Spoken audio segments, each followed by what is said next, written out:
This is Brazos Valley Vets, an archive visit with a military veteran from the Brazos Valley. Now, here's your host, Tom Turbiville. Howdy and welcome to another edition of Brazos Valley Voices on the podcast, and another veteran from the Brazos Valley, U.S. Marine, Vietnam, A&amp class of 1976, Art Hickle. Interviewed him in May of 1999. Art was the very first veteran that I interviewed for the radio feature Bravo Brazos Valley on WTAW. We spoke in May of 1999, just the second week that radio show was on. Art Hickle was a pilot who at the time held the record for carrier landings by a Marine pilot. He served 3 tours of Vietnam and in all spent 27 years in the Marines. He was a golfing buddy of mine and a great veteran. Art Hickle passed away October the 10th of 2011, and we still miss him. Enjoy this somewhat brief, about 16-minute interview about his service with Art Hickle. Educate me a little bit about your when you served. What served in? You were a lieutenant colonel in the Marine Corps. In the Marine Corps. Yep. You were a pilot. Is that right? Yeah. True. And when did you serve? What? I was young when I came out of high school. I was 16. My whole world was centered around baseball and a redheaded girl. Neither one of those panned out, by the way. I had an opportunity to sign a professional baseball contract in Class D ball, and I would have gone to play in Abbeville in the old Evangeline League. And it was for $60 a month, room and board. Is that Louisiana? Louisiana. Abbeville, Louisiana? Mm-hmm. That's where Peggy Gillen grew up. Oh, is that right? Our basketball coach. Sure. That's where her whole family grew up, was in Abbeville. I'll be darned. Yeah, just outside of Oxford. Is that right? Yeah. Well, I didn't go. Yeah, but you didn't go. Yeah. I didn't go. My dad required that my parents sign for me because I wasn't old enough to contract. And my dad talked me out of that. He said, no, you don't want to do that. And so I agreed with that and decided to go for the big bucks. So about 6 months later, when I turned 17, I enlisted in the Marine Corps and got $75 a month and room and board. So you can see I was bottom lining it even then. Then I went in the Marine Corps about 6 months after I completed boot camp. The Korean War broke out. Well, I went to Korea. I was a young PFC. Made corporal in Korea. Came back to the States in '51, and was assigned in California, and then later on in North Carolina. Married my wife Judy in '53, and went to OCS. When I completed OCS, I was selected for flight training, and so for the last of my almost 28 years in the Marine Corps, the last 24 were spent as an aviator. And I just did the normal things that aviators do, fly airplanes, of course, and collateral duties within a squadron, administrative duties, operations duties, scheduling the airplanes, and that kind of thing. And where were you stationed at this time? My initial duty station, after I completed flight training in Kingsville in Texas, completed jet training there, and I went to El Toro in California. I was there for about a year and a half, and my squadron was deployed, and we went to Japan for, at that time, it was a 15-month unaccompanied tour. That is, no dependents along with you. Came back to the States from that tour and joined a squadron on the East Coast, and immediately deployed on a 7-month tour in the Mediterranean, flying off ship. We were on the carrier, the Shangri-La. And after completion of that, we came back to the States, and I went to a couple of schools, professional schools, and then I was reassigned to El Toro in California. That was in '64. the first squadron I joined, I was the operations officer of the squadron, and we were required to provide a detachment for an anti-submarine carrier force. A lot of people a little older will remember back in the 50s and early 60s, it was a cause of concern that our carrier forces in the Pacific were being overflown by Russian big bombers, Bears and Bisons, and they were doing intelligence gathering. They would overfly the force. After that happened a couple times, the response that we had was deemed insufficient. So they took the ASW, anti-submarine warfare carriers, and assigned small detachments of jets to each of those. And the function of those jets was to serve as fighter interceptors, pick up these inbound threats, ride herd on them, take pictures of them. We had little handheld 35mm Leica cameras that we used. And completed that tour. Vietnam was starting to heat up.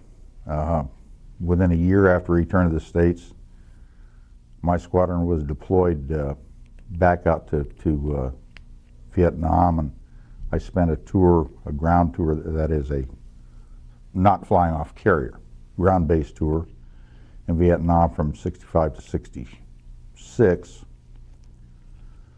Came back to the States in 66 and served 3 years as a test pilot in California, and then went back out in 69 to right back to an air base called Chu Lai, which is south of Da Nang in the Republic of Vietnam, and flew out of there for another year, by which time I had been promoted and I was a squadron commander of a renowned squadron, VMA 311.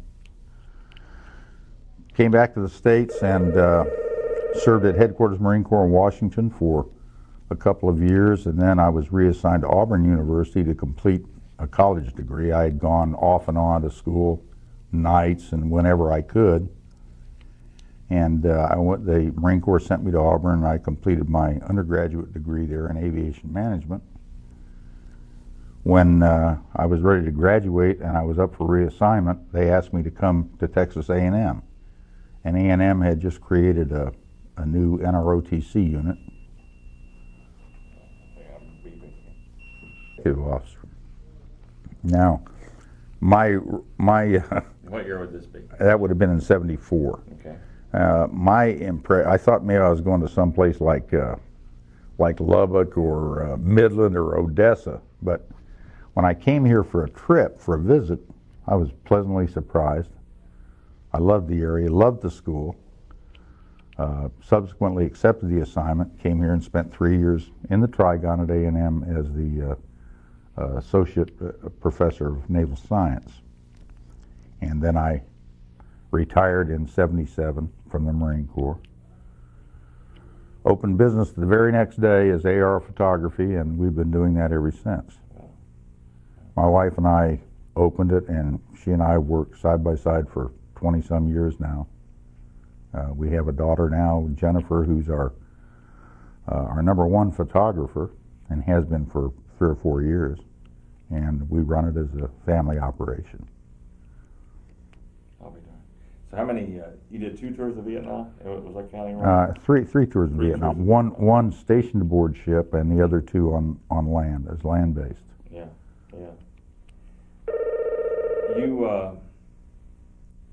You were quite accomplished at aircraft carrier and their operations and the landings and the maneuvers and all of that. And Hicks told me that at the end of Vietnam at that time, you held the record for most landings on a carrier. Is that right? Talk about that or yeah. Clean that story up. Let me clean it up a little bit. Marine aviators go through the naval aviation system, and all naval aviators, fixed-wing naval aviators, are carrier qualified. It's part of the training. Now, Marines don't normally serve aboard carriers, at least back in that time. Now it's more commonplace. But it was unusual for Marines to do much carrier operations back in the late 50s and through the mid-60s. But I had a tour, as I said earlier, in the Mediterranean and picked up several carrier landings there. And then on that initial tour in Vietnam, aboard the Yorktown, the most recent Yorktown, as part of the carrier ASW, anti-submarine warfare effort, I had a small detachment. There were 6 pilots. We had 4 airplanes. And we all became Centurions, did it on the same day, in fact, all 6 of us. And what that involves is that's 100 arrested landings, makes you a Centurion on a particular ship. The tour continued, and we arranged it among ourselves, worked it, scheduled it, so that we all made our 200th carrier landing, making us double Centurions, which in itself is pretty uncommon, aboard the same ship on the same day. That got a lot of press in naval aviation because it was the first time anything like that had been done. Now, my roommate and I, we think that we held the unofficial record. That is, it's not the kind of record that's kept or maintained, would never be in the Guinness Book, but at that time, between the 2 of us, well, we each had over 300 carrier landings. And we figured that that was more than anybody we knew of in the Marine Corps, and I think I was 2 ahead of him. So I always claim that as far as Marine aviators go, at the end of the Vietnam War, I had more carrier arrested landings than any other. I should point out that it's not that unusual in the Navy for naval aviators. In fact, there was a Rear Admiral named James Watkins who had over 1,000, which to me is absolutely awesome. He's subsequently retired. He may not even be living any longer. But carrier aviation is a special kind of thing, and it's a special accomplishment. There's nothing like the rush that you get out of getting your airplane back on deck at night when the sea is high and bouncing the boat around, and you safely recover. So the goal of every aviator is to have his landings match his number of takeoffs, and I've been fortunate in that regard and was able to do that. Were there some that you were afraid that landings and takeoffs wouldn't be divisible by 2? Oh sure, and I would say that that's probably true of every guy who ever flew off or landed on a boat. Yeah, there's some scary times. Most of that's caused by bad weather. Flying, remember in my early days flying in the Mediterranean, we used to call it a milk bowl because there was very little definition between of the horizon. So you really had to use the instruments almost exclusively because you didn't really have a feel for where your airplane was or what its attitude in the sky was. The med stuff was pretty exciting. You come down and it's been complicated over the years because a lot of this is due to Great Britain's advances in carrier aviation. But when I first started flying off carriers, we landed on what we called a straight deck. It had no, it was just a straight deck right down the hull line. Now, what most people are familiar with is an unusual looking configuration of the landing deck, whereas there is a straight deck, but there's also what they call an axial deck. If you were to imagine the carrier at the center of a clock face with the bow of the ship, the axial deck, pointed at 12 o'clock, the angle deck would probably be pointing about 10:30. And it complicates landings a good bit. But of course, technological advances have led us to mirrors, where when I first started flying off carriers, we had a guy with paddles, which a lot of people are familiar with. The guy just stood back there on the platform with a radio and 2 paddles in his hand, and he signaled with the paddles whether you were high or low or fast or slow, and you responded to that. Now, although they still keep they're called LSOs, landing signal officers, while they still keep those people around and still train them, almost all that work level now is performed by what they call a Fresnel landing system, which projects a ball of light in a big mirror, and you use that as you're coming down to adjust your own attitude and your height or above the glide path or below the glide path. It's pretty demanding, and it's very, very satisfying to do it right. Yeah, I'll bet. You still fly at all? No, I gave up flying. Myself and 3 other old folks here in town owned a Cessna 72 or 172 up until about 8 or 10 years ago, I guess, and we sold it. As we got old, the insurance premiums got prohibitive. But no, I don't fly anymore, Tom. Yeah. You seem to be a person who had an extensive Vietnam experience. To what extent are you okay with talking about it, or do you not like to talk about it? Oh, it's never bothered me to talk about it. It should be noted, however, that I was in aviation, so most of my combat experience was from the cockpit. I couldn't begin to imagine what it's like for the guys on the ground with a rifle in their hand and somebody, a city block away shooting at them. I don't have that experience. But I've never been upset about it particularly, or not hesitant to talk about it. I know that there are a lot of people that are that way. War's never a pleasant thing, but of course, if you're in the military, especially if you're a career guy. My dad, by the way, was a career Marine, and that kind of had a little bit to do with convincing me that's what I might want to do. But you work for the government. You do what they tell you. You try to do it the very best of your ability. Sometimes it makes you popular, and sometimes it makes you not very popular. And I, like so many other Vietnam veterans, did experience some, I guess you could say, mixed feeling from my own countrymen when I came back. That's not pleasant. Makes you wonder what's really going on. Yeah, for sure. Where'd you develop your baseball skills? I just always played ball when I was a kid.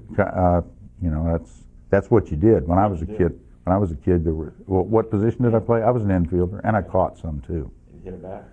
I could bat pretty good. I wasn't real fast. Yeah. Lack of speed probably hurt me more in baseball than anything. But I had a good arm. I threw well, and I was a good fielder, and I could hit. I just wasn't real fast. Yeah. Not a lot of bunt singles out of me. And you may have said this, but where did you grow up? Well, as I say, my dad was a career Marine, so I grew up kind of all over. I was born in Seattle, Washington, and I always considered Seattle my home, although my wife, Judy, is from a small town in Illinois, which is the same small town that my father's family was all from. So I guess I really have 2 hometowns, Seattle and Greenup, Illinois. Yeah. But since you were assigned to Texas A&M that you thought was going to be some dusty old Lubbock type place, this has been your home, right? We came here, and of course, if you're in the career military, you see a lot of places. And I had always, in the back of my mind, said, where am I going to settle down? And never had really firmed up on a place. And a lot of that is dependent upon what your family wants to do. Now, we have 3 kids. Well, all our kids are grown now, but at that time when we came here, we still had 2 little ones, one in kindergarten and one not even ready yet.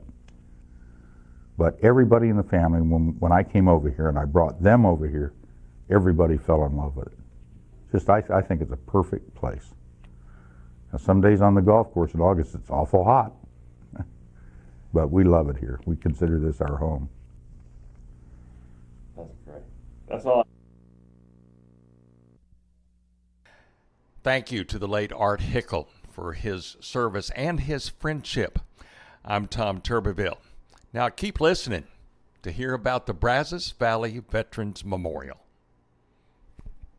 Brazos Valley Voices is very proud of its relationship with the Brazos Valley Veterans Memorial. It's tucked away in College Station's Veterans Park and Athletic Complex at 3101 Harvey Road. It's a hidden gem for sure, a 12-acre site dedicated to veterans from our nation's major wars.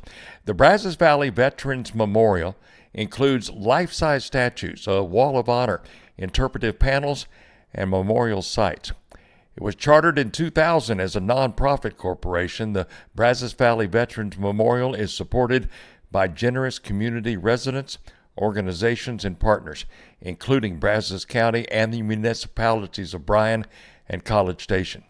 The Brazos Valley Veterans Memorial's all-volunteer board of directors proudly contributes their time and resources to salute our veterans.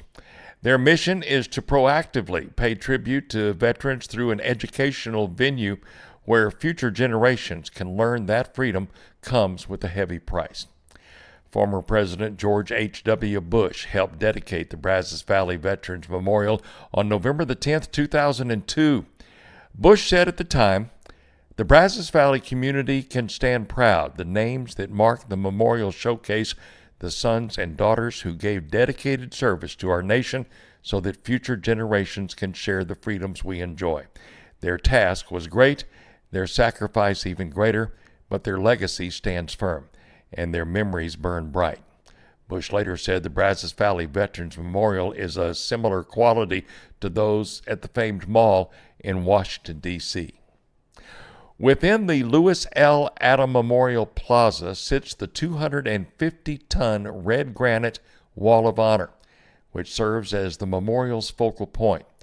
The wall bears the etched names of more than 5,000 veterans representing all periods of U.S. history who are family and friends of Brazos Valley residents. Notable names include 24 presidents and former Texas A&M University students who received the Medal of Honor, the nation's highest military award. The bronze sculpture mounted at the top of the wall depicts a GI carrying a fellow soldier to safety. The statue is the work of artist Robert Eccleston of Schuyler Falls, New York. Do you have a beloved veteran that you would like to add to the Wall of Honor? The veteran may be living, deceased, or active, and does not have to be a Brazos Valley resident. The cost is $150 per name, and the application deadline each year is August the 15th. New additions are recognized at the annual Veterans Day ceremony. Names received after August 15th will be recognized the following year. For more information on adding your loved ones or your name to the Brazos Valley Veterans Memorial Wall of Honor, contact the BVVM at 979-696-6247 or email them info@bvvm.org. Or you can go to their fantastic website. It's easy, bvvm.org.